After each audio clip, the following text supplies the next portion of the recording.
Assalamualaikum warahmatullahi wabarakatuh. Baiklah, di sini saya Yannick Warsidi. Selamat datang, welcome semuanya. Jadi kita di sini akan bahas tentang instrumen ekuitas dan utang. Apa itu aset keuangan? Sebelumnya kita akan bahas tentang aset keuangan karena instrumen ekuitas dan instrumen utang itu merupakan bagian dari aset keuangan. Menurut PSAK 50, aset keuangan tersebut yaitu setiap aset yang terbentuk dari kas, instrumen ekuitas yang diterbitkan oleh entitas lain, entah itu obligasi, saham, wesel, dan terjadinya hak kontraktual. Hak yang timbul karena suatu persetujuan tadi, dari pembelian saham misalnya, atau utang, obligasi. Terus, apa pembeda karakteristik antara instrumen ekuitas dan instrumen utang? Itu terdapat 3, yaitu pertama ada pada instrumen utang terdapat nilai jatuh tempo dan terdapat tingkat bunga, dan terakhir yaitu terdapat tanggal jatuh tempo. Pengklasifikasiannya terdapat 4 pada instrumen ekuitas yang bertujuan tidak untuk memperoleh pengaruh signifikan dan pengendalian, atau itu jika diklasifikasikan di bawah dari 20%. Pertama, aset keuangan diukur dengan nilai wajar. Kemudian investasi dalam kelompok memiliki hingga jatuh tempo, pinjaman yang diberikan dan piutang, dan aset yang diklasifikasikan kelompok untuk tersedia untuk dijual. Kemudian pengakuan dan pengukuran awal.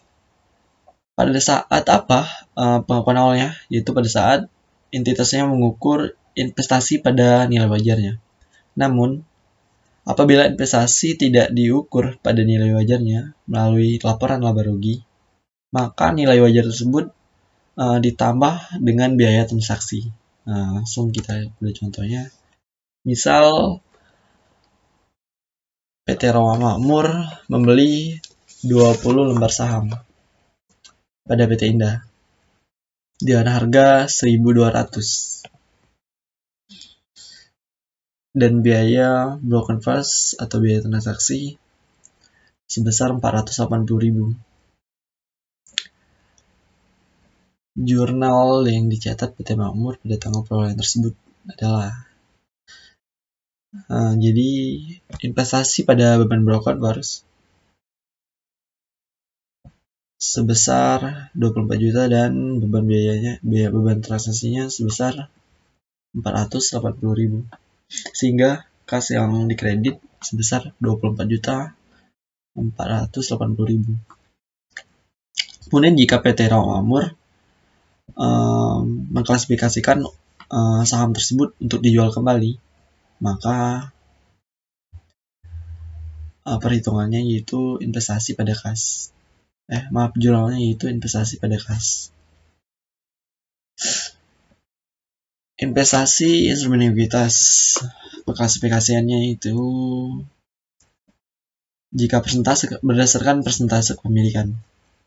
Jika persentase 20 di bawah 20%, pengaruhnya itu tidak ada pengaruh signifikan dan dihitung berdasarkan nilai wajar. Jika persentase 20% atau sampai 50%, terdapat pengaruh signifikan dan menggunakan metode ekuitas. Jika di atas 50% yaitu ada pengendalian dan konsolidasi, dan bisa juga suatu entitas tersebut menjadi anak perusahaan dari penanaman ekuitas pada suatu entitas tersebut. Metode nilai wajar. Investasi dan instrumen dalam ekuitas dapat dibagi menjadi aset keuangan diukur dengan nilai wajar melalui laba rugi, seperti contoh soal itu tadi, dan aset keuangan yang diklasifikasikan tersedia untuk dijual. Langsung contoh soal. Pada tanggal 31 Oktober 2015, PT Lentera membeli 15 kepemilikan di PT Terang dengan perolehan dan harga perolehan sebesar 300 juta. Sehingga jualnya yaitu pada 31 Desember, investasi di saham 300 juta pada kas. Yang didapat dari kemudian PT Terang mengumumkan dividen sebesar 40 juta pada tanggal 1 Desember 2015. Dividen yang diakui PT Terang sebesar 6 juta karena kepemilikan tadi sebesar 15%, jadi 40 juta dikalikan dengan 15%. Sehingga yield jurnalnya pada 1 Desember piutang dividen 6 juta pada pendapatan dividen. Pada tanggal 31 Desember, nilai wajar investasi di PT Terang yaitu sebesar 303 juta. Jadi keuntungan yang sudah terrealisasi itu sebesar 3 juta. Jadi kayak jurnalnya yaitu keuntungan atau kerugian yang terrealisasi sebesar 3 juta dan pada investasi saham. Atau ada alternatif lain nih. Keuntungan kerugian sebesar 3 juta dan penyisian keuntungan atau kerugian belum terrealisasi sebesar 3 juta. Kemudian pada tanggal 5 Januari, PT Lentera menjual seluruh investasi di PT Terang sebesar 304 juta. Dengan harga jual 304 juta tadi dan nilai tercatat sebesar 297 juta. Keuntungan penjualan investasi sebesar 7 juta rupiah. Dicatat pada kas sebesar 304 juta, pada investasi di saham 297 juta dan keuntungan 7 juta rupiah. Atau bisa juga pakai jurnal di bawah ini.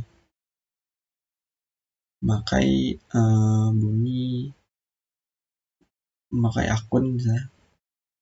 Penyisian keuntungan atau kerugian yang belum terrealisasi sebesar 3 juta pada investasi di saham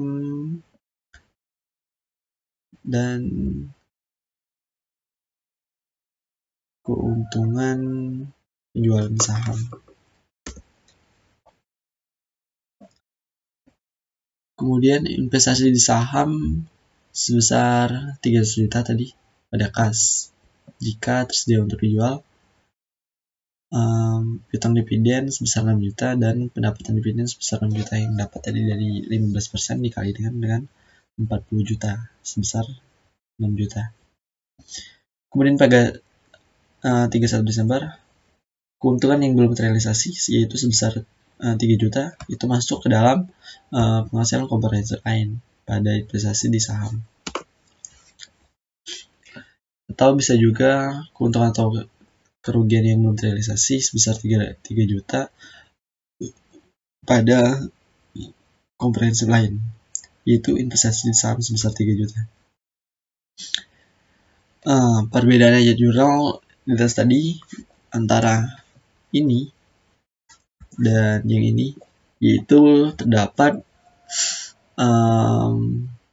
akun keuntungan atau kerugian yang belum terrealisasi yang tidak dilaporkan dalam laba rugi, tetapi dilaporkan pada penghasilan komprehensif lain. Ya. Kemudian pada tanggal 5 Januari, kas sebesar pada penjualan investasinya, kas sebesar 304 juta, investasi di saham sebesar 297, kemudian kita lihat penghasilan komprehensif lainnya sebesar 3 juta. Atau bisa juga jika tadi